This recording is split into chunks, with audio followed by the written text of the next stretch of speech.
Like so many other things in Islam, from talking vegetables to a farting devil, Muhammad's teachings concerning angels and jinn appear downright cartoonish, which, by the way, is passing strange for a religion that inspires fatwas against Tom and Jerry, Speedy Gonzales, and Mighty Mouse. If this is your first foray into the madcap mind of Muhammad, then you're in for a real eye-opener.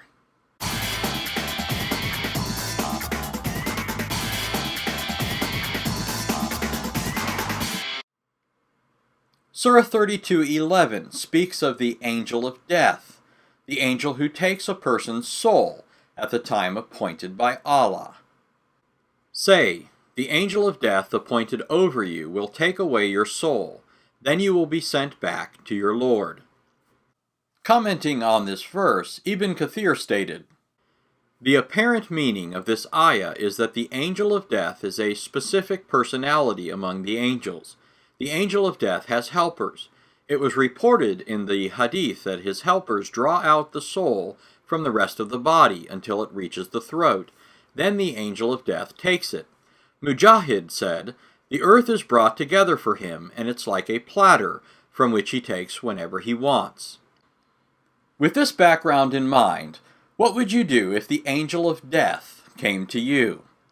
Better yet, what would you do if you were Musa, the Islamic version, or rather perversion of Moses, to whom Muhammad said the angel of death came, announcing Allah's death decree?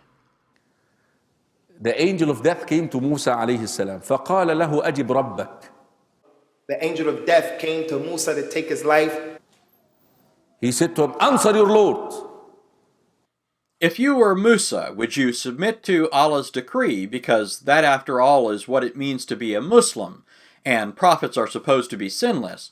Or would you punch the angel of death in the face, gouge out his eye, and send him back to Allah with his eye dangling from his head by his optic nerve like a tether ball?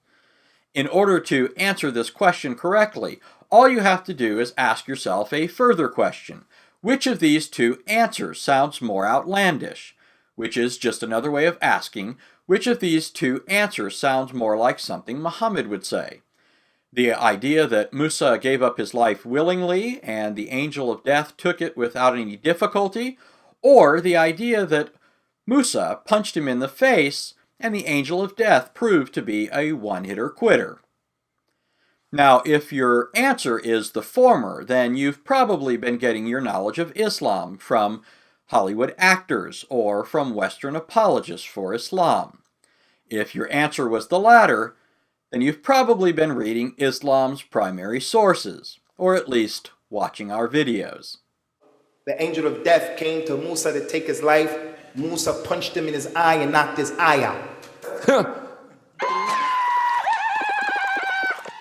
No doubt after the other angels heard about Musa squaring off against the angel of death, they began to keep an eye out for Musa.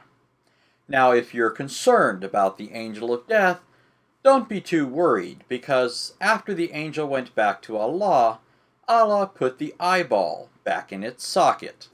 The angel of death went back to Allah subhanahu wa ta'ala, telling him, and Allah knows, أرسلتني إلى رجل لا يريد الموت. You sent me to somebody who doesn't want to die. فرد عليه بصره. He restored his eyes and he said, اذهب إليه. Go to him. وأخبره. Now, where would Muslims get such a bizarre story?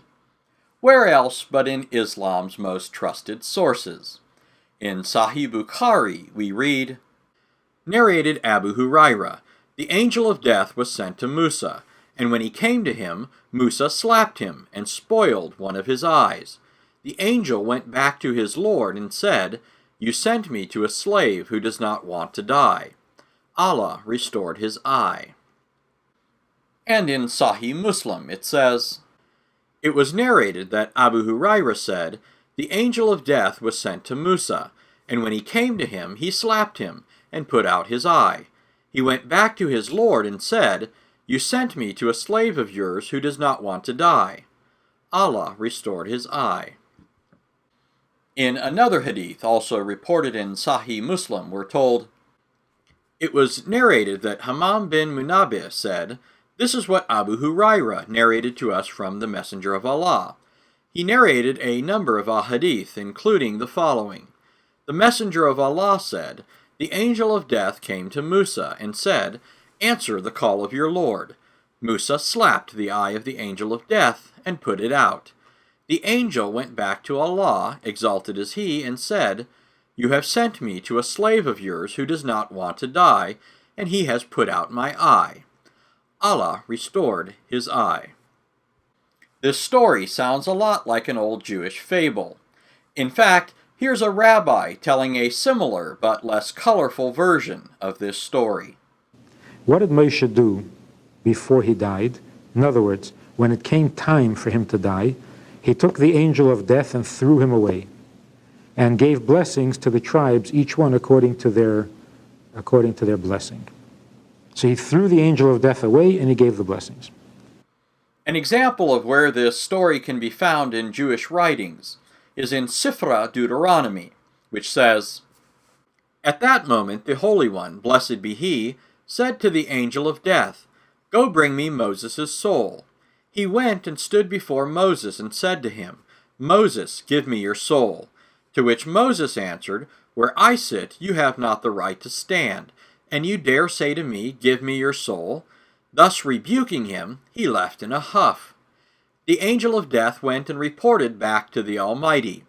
Again the Holy One, blessed be He, said to him, 'Go bring me his soul.'" So in extra-biblical Jewish writings, Moses refused to submit to Allah's decree, and rebuked the angel of death, who then went back to Allah throwing a temper tantrum, while in Muhammad's version of the story, Musa slapped the angel silly, and out popped his eyeball. Now, if you're wondering why Muslims would accept an obvious Jewish fable, filtered of course through the fertile imagination of Muhammad, in whose hands it became all the more ridiculous, the simple answer is because Muslims are taught not to use rationality or their intellect, but to be good little pupils of Muhammad. And a lot of people, by the way, a lot of the people with the rationale, even so the hadith al-Bukhari wa Muslim, hadith sahih, the people who use intellect, rational, go like, "Ya akhi, what is this?